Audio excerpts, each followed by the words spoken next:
Kwenye kitabu cha kulala wageni. Baada ya hapo akatoka.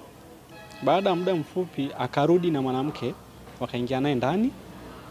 Baada ya muda mchache yule mwanamke akatoka, kaenda zake. Hatukuweza kujua kilichoendelea.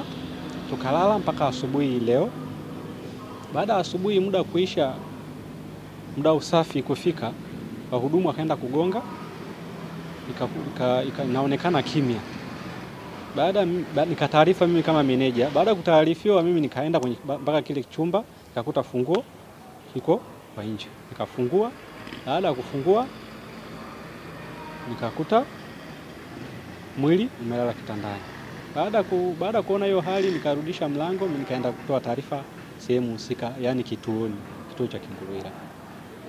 Baada ya hapo process zikaendelea za kisheria, za kipolisi. Polisi wakaja wakachukua mwili wakapeleka mochwari. Baada ya hapo